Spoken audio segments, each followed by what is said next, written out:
असही तू चारोर छैले रहा यूपिया बिहार के लैले रहा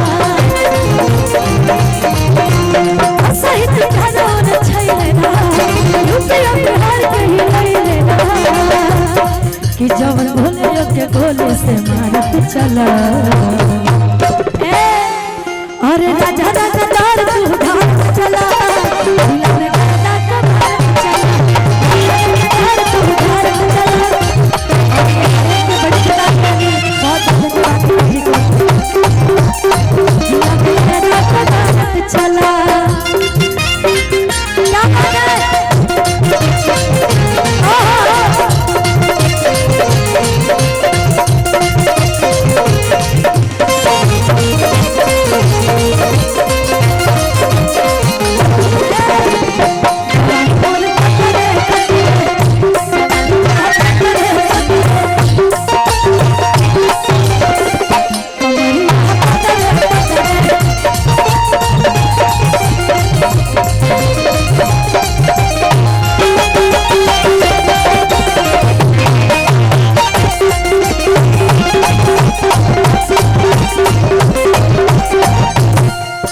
और एक लाइन आप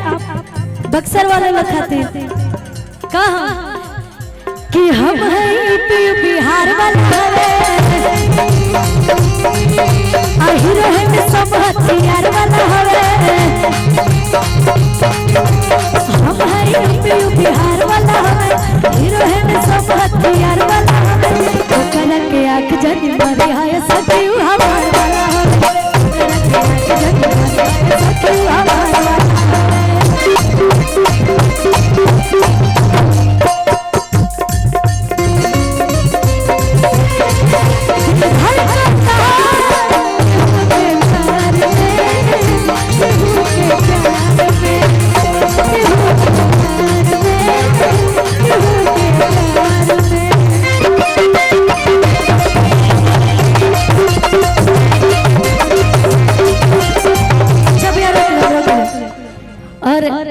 बक्सर के धरती पे आके बहुत जरा प्यार सम्मान मिलल।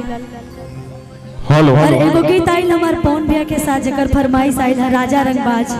तेजा सभी रंगबाज बा तो हम चाहते हैं सुना दे का भैया सुना दे वाह कि तन्हा मिलाना वाला धड़के छतिया उतरल ना बोले नाकी के अनथिया कि तन्हा मिलाना वाला धड़के छतिया कि उतरल ना बोले नाकी के अनथिया कि 4 दिन भइले आज गबन करैले आयो भिल सुहाग रतिया मानल नइखे कि 4 दिन भइले गबन करैले आयो भिल सुहाग रतिया मानल नइखे कि तोहरा राजा रंगबा के बिचारिया मानल नइखे राजा रंगबा के बिचारिया मानल नइखे चाचा में तो मूड में लग रहा है क्या बात है हेलो बताइए खुशी कह रही है कि अंकल का आज मूड बना रहे जिसकी बेटी पूरे विश्व में नाम करे तो साला बाप का मूड नहीं बनेगा तो किसका मूड बनेगा जिसकी बेटी ऐसी जिसका बेटा ऐसा दुनिया की इससे भी बड़ी कोई खुशी चाहिए क्या मुझे कसम से आज तो दिल्ली जीत लिया अंकल और एक ही दिल है कितना बार जीतेगा हमेशा बेटी की तरह प्यार मिला है मुझे और सच में ये मेरे पिता जैसे ही हमेशा बेटी का प्यार दिया है और सच में अगर किसी का बेटा और बेटी अगर पूरी दुनिया उससे जानती हो प्यार करती हो तो उस बाप को उससे गर्व की बात और क्या हो सकती है और ये सच में सौरभ अंकल ने ये साबित किया आज बोल के इस मंच से तो बहुत बहुत धन्यवाद। और कहो कि 4 दिन भइले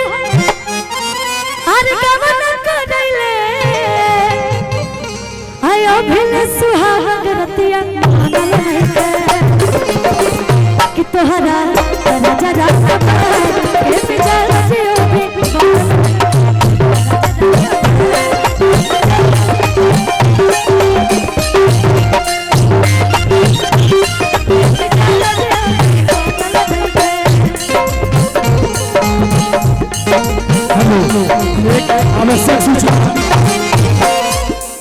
एक आवश्यक सूचना, सुमित जी बंजरिया के अगर हैं यहाँ पे,